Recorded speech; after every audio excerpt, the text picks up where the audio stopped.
Оросын холбооны улсын дотоод тээвэрлэлд бас хангалтгүй байгаа нь тодорхой. Тэгээд л Монгол гараад ирнэ. Ялангуяа агаарын шууд харилцаа байхгүй болсон үед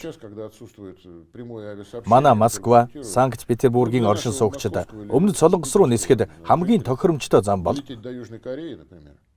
Улаанбаатар нисэх онгоцны буудлаар дамжин өнгөрөх явдал гэж өдөрт дор хаяж 8 нислэг үйлддэг. Мөн Япон, Таиландтай холбогдох боломжтой.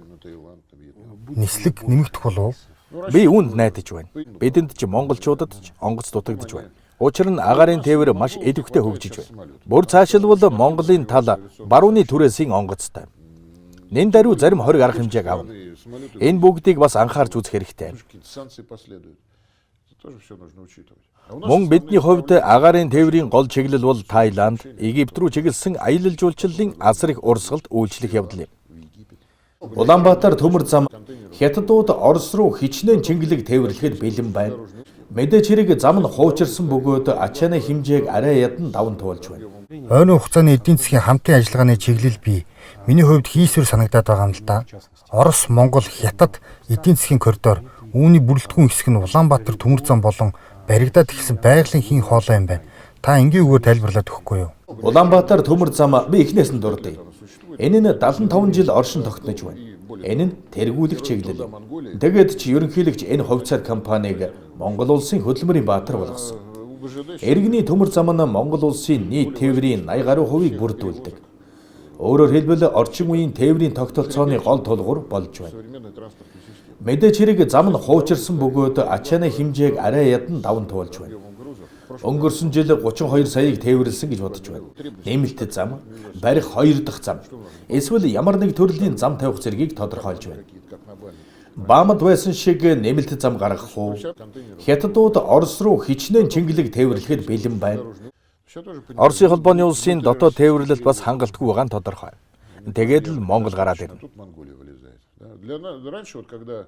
Өмнө нь Улаанбаатар, Москва хоёрын хооронд онгоц нисэж байхад олон монголчууд Москваг Европ руу нисэхдээ дамжин өнгөрөх тээврийн төв болгон ашигладаг байсан. Одоогоор ийм нислэг байхгүй байна.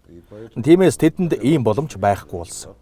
Одоо тэд ихэвчлэн Истанбулаар дамжин нисдэг. Өөрөөр хэлбэл хувийн хвшлийн тээвэр логистик хийж байгаа аж ахуйн нэгжүүдэд бол одоо тээврийн манифестыг өөрчилж төмөр замаар биш одоо автозамаар татах энэ ажиллагааг бас зохион байгуулж явж байна. Хятадын тал буугаад өгчлөө.